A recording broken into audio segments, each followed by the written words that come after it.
Hey, what's up? I'm Joseph. This is gonna be a longer video. So, this one is talking about bad days. There will be bad days. You could be performing badly, someone in your team could be performing badly, an asset or some entity in your possession could be performing badly, emotional and or mental status may be in a suboptimal state of being. Some days these things just happen and it can be very burdening on you because they impair your progress and growth. Even for those with the highest fortitude, there has to be a point which the stresses of any given or multiple stimulus will be in exceeding amounts to the point where it is negatively affecting you so much so that your rate of accomplishing a goal is impaired even further because your fortitude has been triumphed. Take note of the keyword fortitude. Therefore, increasing one's fortitude can offset the potential negative response. That is, impaired rate of accomplishing your goals or increasing your fortitude may even completely mitigate these. So let's give an example and set arbitrary yet relative validating quantified amounts. You are traveling for business and you set your alarm to wake up for a flight that is early in the morning. You did not subject yourself to waking up this early prior to the date of the departure and you slept through your alarm.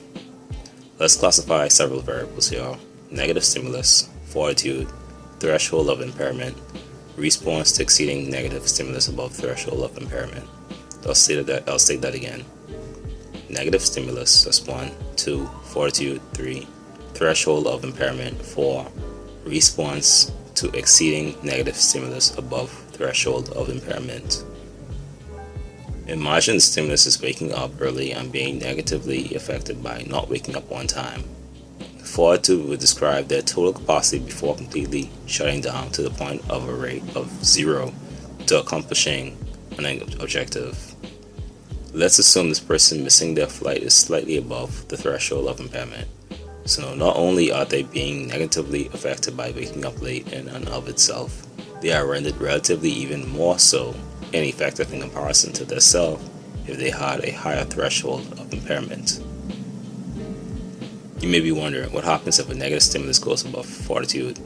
The reality is fortitude is a threshold in and of itself, and there are more criteria above and even below that, and there are some outliers that are affected differently, which I will talk about in a video a long time from now. Something amongst the words of be careful of checks or stat checks. If you want to answer, the horrible truth is anything can happen if negative stimulus goes above one's fortitude. More often than not, though, for the average person, this will result in destructive behavior rather than a lack of progress towards their goals. I do not want that for you. Anyway, it would be so crazy if in the future someone notices this video and be like, yeah, you did make a video like that.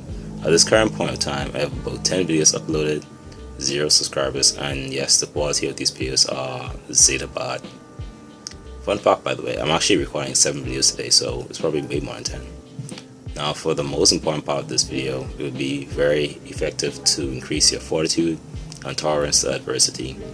You can do this by increasing your prudence by setting up contingency plans and having a more suitable temperament to expected negative stimulus.